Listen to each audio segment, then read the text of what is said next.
Саламатсыздарбы, урматтуу телекөрүүчүлөр. Биз сиздер менен бүгүн Улуттук Илимдер Академиясынын Химия жана технология институтунун астындагы минералдык органикалык сырыйларды иштетүү лабораториясында турабыз.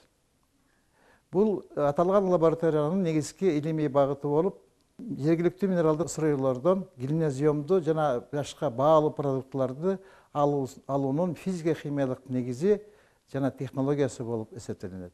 Өзүңүздөр билгендей, алюминий эң баалуу металл.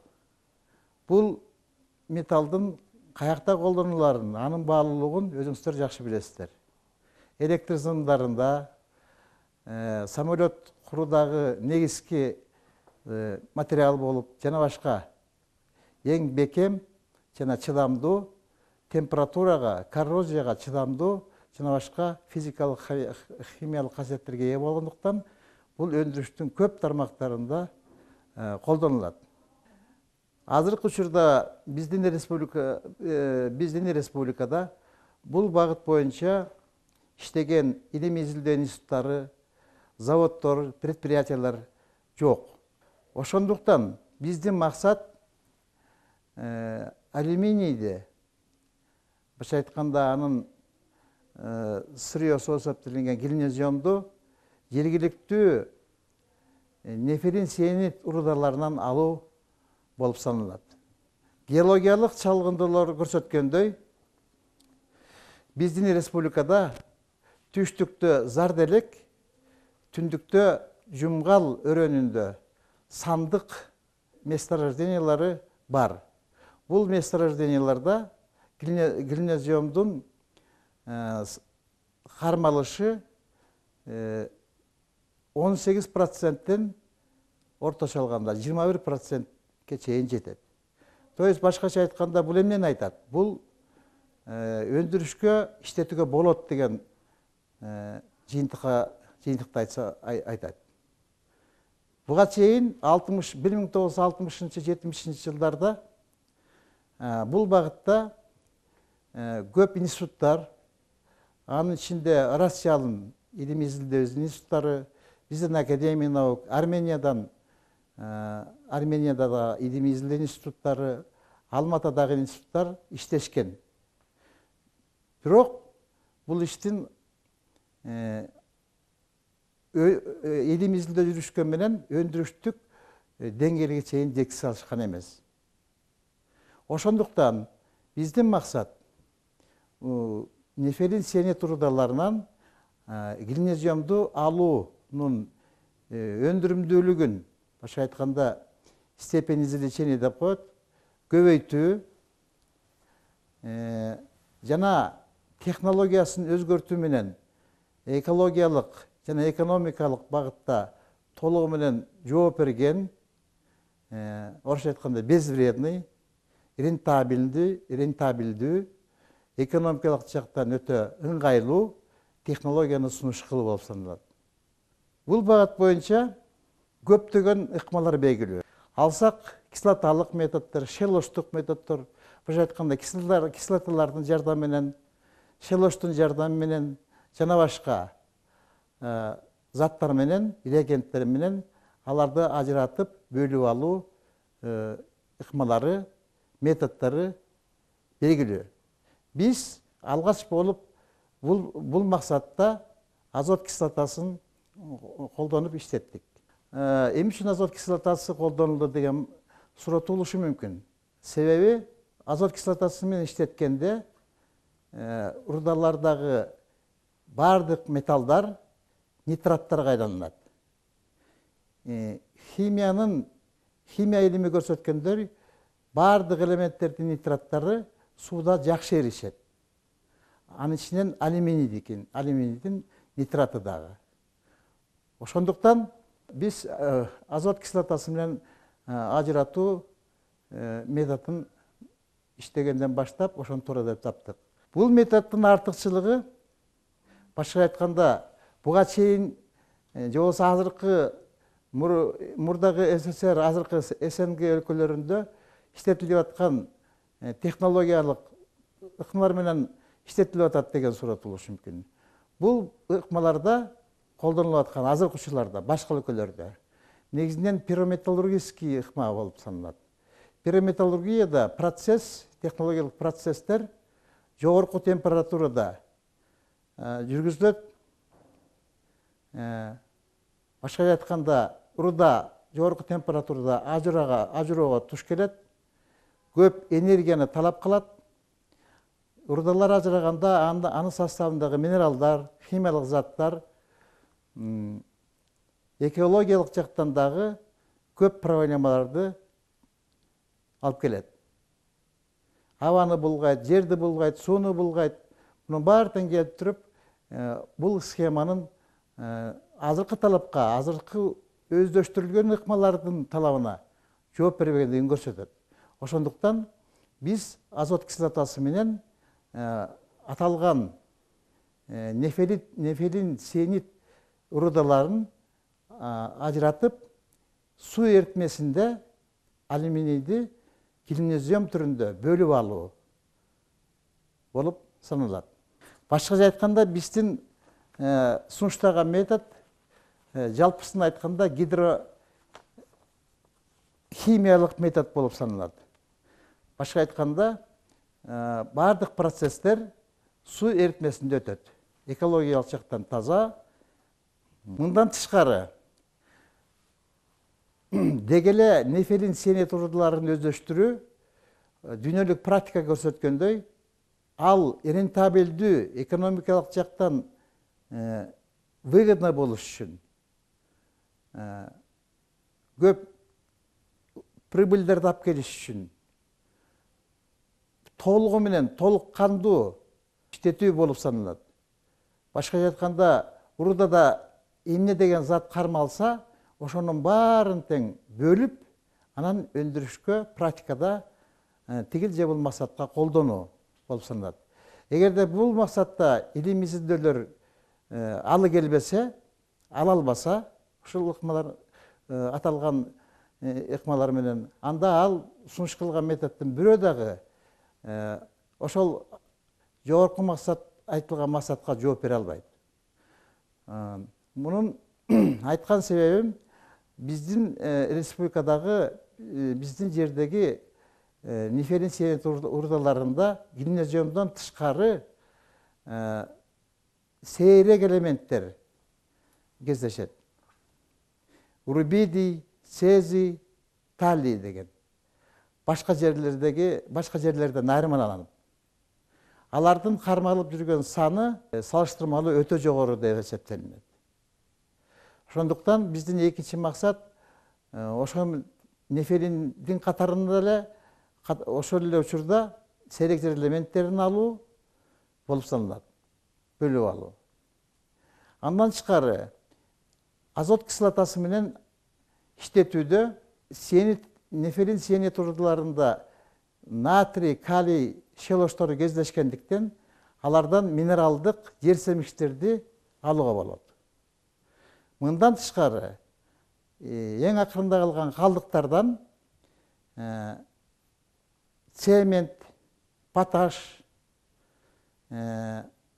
курулуш материалдарына колдонсо болот.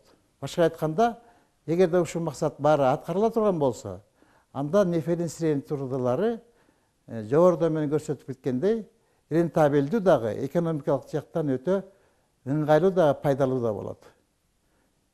Финансылык жагы дагы чечилет. Өзүн өзү актайт. Бир эмес бир нерсе жолу. Мындан тышкары, биз колдонуп турган реагент, бул азот кислотасынан иштеткенден кийинки колдонуп турган реагент, бул суу эритмесинде жүргүзүлөт дагы, ал кайрадан көп жолу колдонууга жарактуу болуп эсептелинет. Анын ыкмалары кайра колдонуу, химиялык сөз менен айтканда регенерация.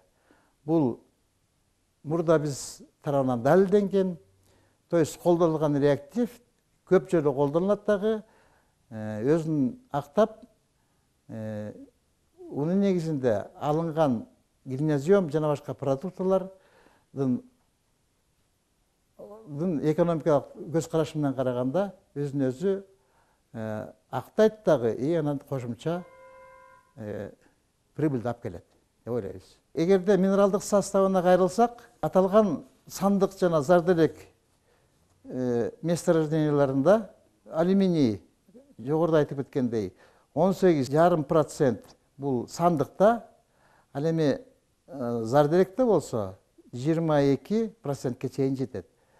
Ал эми кремнийдин кармалышы болсо 52-55%ке чейин түшөт.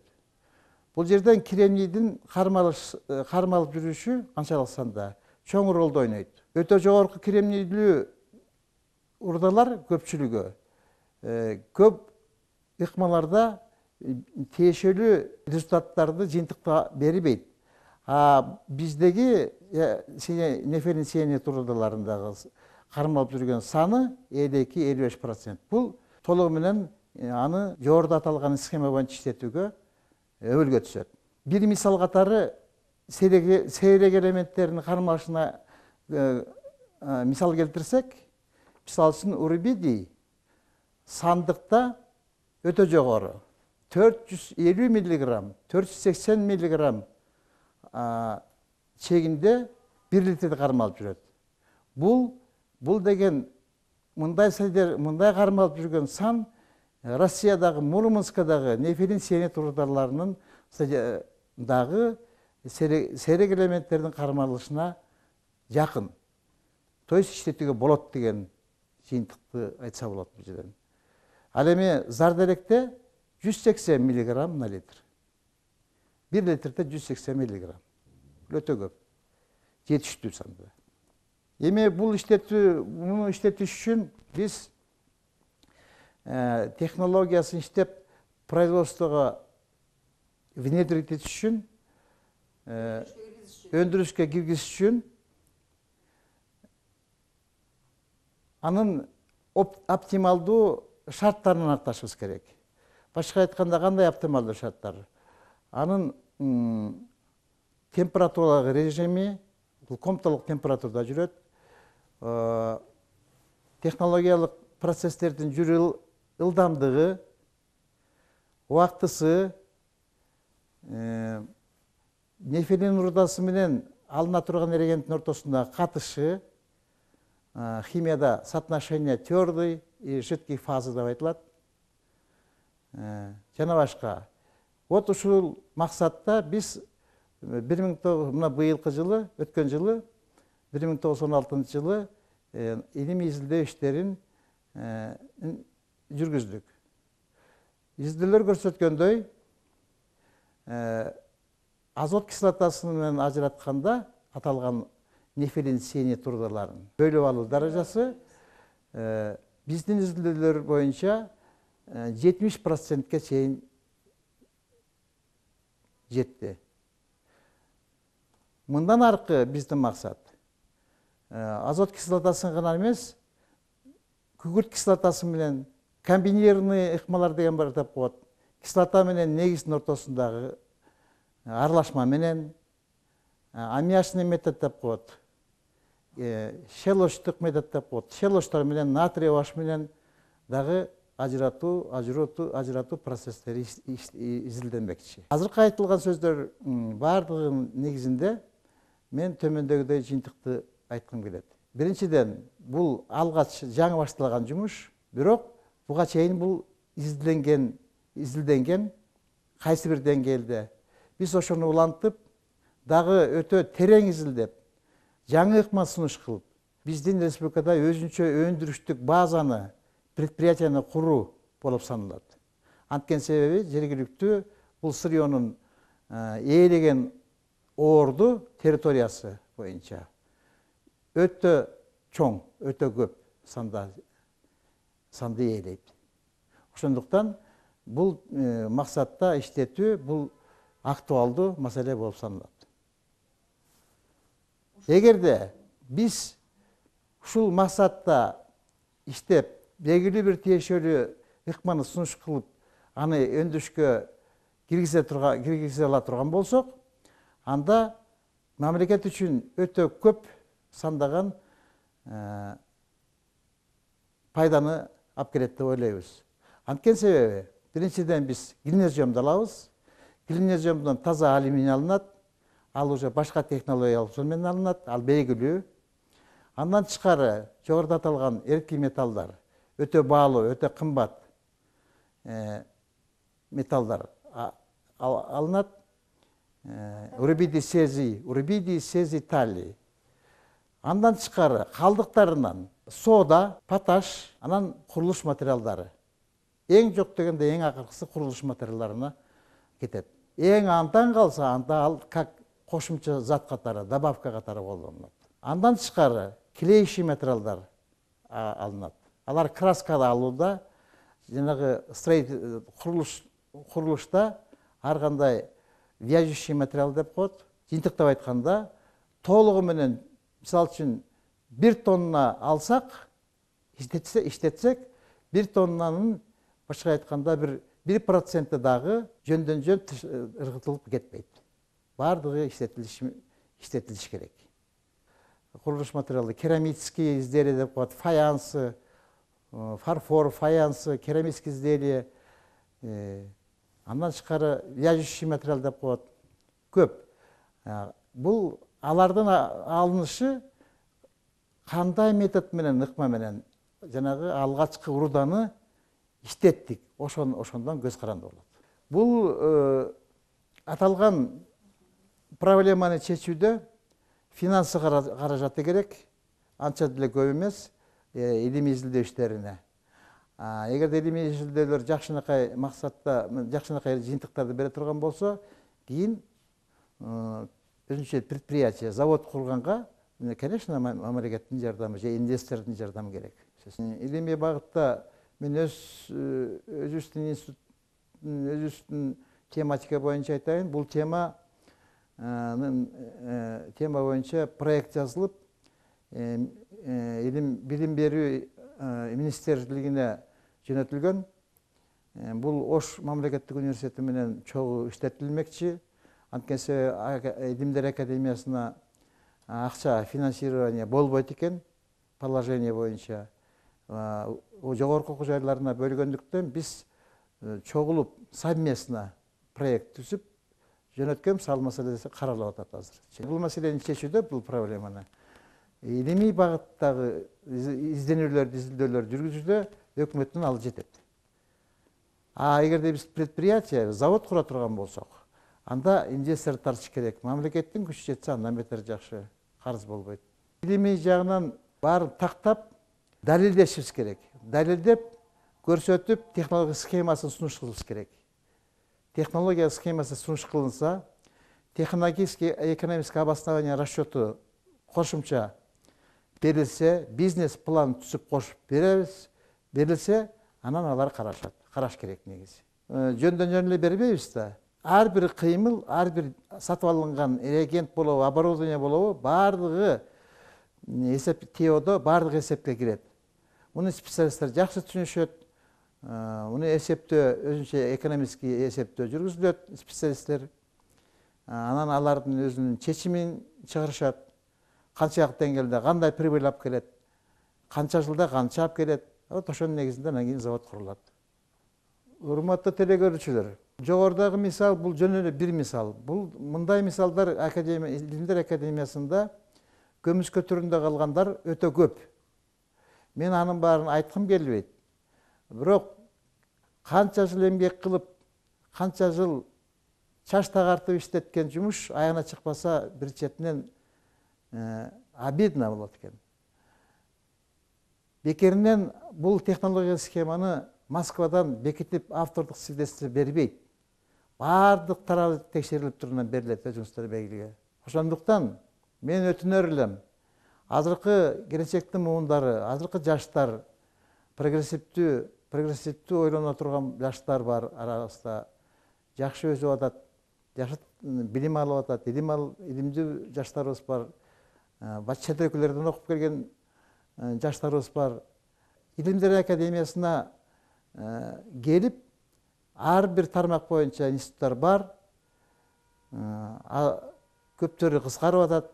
Ошолор менен чогуу биргиликте кеңешип туруп, ошол окумуштуулар менен качан изилденген, эмне жөнүндө изилденген, эмне жөнүндө жазылган китеп болсо, ошолорду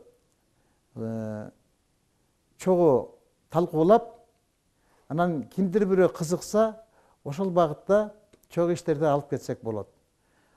Аспирантурага тапшырып, же болбосо соискатель деп коет, иштеп,